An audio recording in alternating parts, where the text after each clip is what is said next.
हरिओम नमः शिवाय।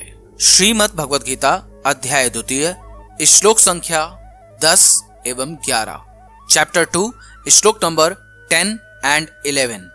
श्रीमद् भगवद गीता के इस श्लोक में भगवान का श्रीमद् भगवद गीता का ज्ञान जो वे अर्जुन को दे रहे हैं वह प्रारंभ हो रहा है। यहाँ से आपको बहुत ध्यान पूर्वक भगवान श्री कृष्ण की कही हुई सभी बातों को सुनना चाहिए। इस श्लोक में भगवान श्री कृष्ण अर्जुन को बोल रहे हैं, ना तो तुम ज्ञानियों जैसी बातें कर रहे हो, ना ही पंडितों जैसी बातें कर रहे हो। तुम्हारे अंदर स्थिरता की कमी आ चुकी है, क्योंकि विद्वान जन और पंडित किसी के आने या जाने से ना प्रसन्न होते हैं, ना शोकग्रस्त होते हैं, क्योंकि उन्हें इस संसार के चक्र के विषय में सब कुछ ज्ञात होता है।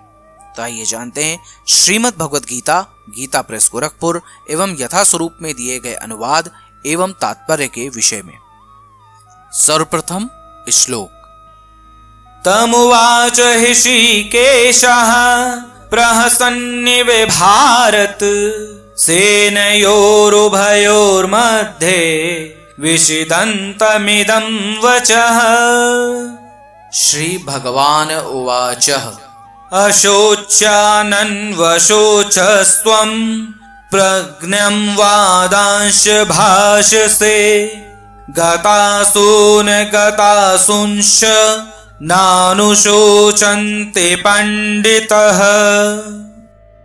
श्रीमद् भगवद गीता, गीता प्रेस गोरखपुर में अध्याय द्वितीय श्लोक संख्या 10 और 11 का अनुवाद कुछ इस प्रकार से बताया गया है। श्लोक संख्या 10 में संजय धृतराष्ट्र को बोल रहे हैं, हे भरतवंशी धृतराष्ट्र, अंतर्यामी श्री कृष्ण महाराज दोनों सेनाओं के बीच में शोक करते हुए उस अर्जुन को हंसते हुए से यह वचन बोले। श्लोक संख्या 11 में भगवान श्री कृष्ण अर्जुन को बोल रहे हैं, श्री भगवान बोले, हे अर्जुन, तू न शोक करने योग्य मनुष्यों के लिए शोक करता है और पंडितों के से वचनों को कहता है, परंतु जिनके प्राण चले गए हैं उनके लिए और जिनके प्राण नहीं गए हैं उनके लिए भी पंडित जन शोक नहीं करते। श्रीमद् भगवद गीता यथा स्वरूप में अध्याय द्वितीय श्लोक संख्या 10 और 11 का अनुवाद कुछ इस प्रकार से बताया गया है। श्लोक संख्या 10 में संजय धृतराष्ट्र को बोल रहे हैं, हे भरतवंशी धृतराष्ट्र, उस समय दोनों सेनाओं के मध्य शोकमग्न अर्जुन से कृष्ण ने मानो हंसते हुए ये शब्द कहे। श्लोक संख्या 11 में भगवान श्री कृष्ण अर्जुन को बोल रहे हैं, श्री भगवान ने कहा, तुम पांडित्यपूर्ण वचन कहते हुए उनके लिए शोक कर रहे हो जो शोक करने के योग्य नहीं है। जो विद्वान होते हैं वे न जीवित के लिए शोक करते हैं, न ही मृत के लिए शोक करते हैं। श्रीमद् भगवद गीता यथा स्वरूप में अध्याय द्वितीय श्लोक संख्या 10 और 11 का तात्पर्य कुछ इस प्रकार से बताया गया है। दो घनिष्ठ मित्रों अर्थात ऋषिकेश तथा गुणाकेश के मध्य वार्ता चल रही थी।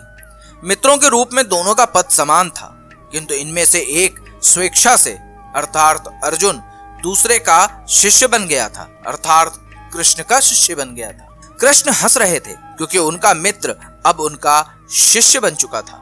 सबों के स्वामी होने के कारण वे सदैव श्रेष्ठ पद पर रहते हैं। तो भी भगवान अपने भक्त के लिए सखा, पुत्र या प्रेमी बनना स्वीकार करते हैं, किंतु जब उन्हें गुरु रूप में अंगीकार कर लिया गया तो उन्होंने तुरंत ही गुरु की भूमिका निभाने के लिए शिष्य से गुरु की भांति गंभीरता पूर्वक बातें की, जैसा कि अपेक्षित है। ऐसा प्रतीत होता है कि गुरु तथा शिष्य की यह वार्ता दोनों सेनाओं की उपस्थिति में हुई, जिससे सारे लोग लाभान्वित हुए।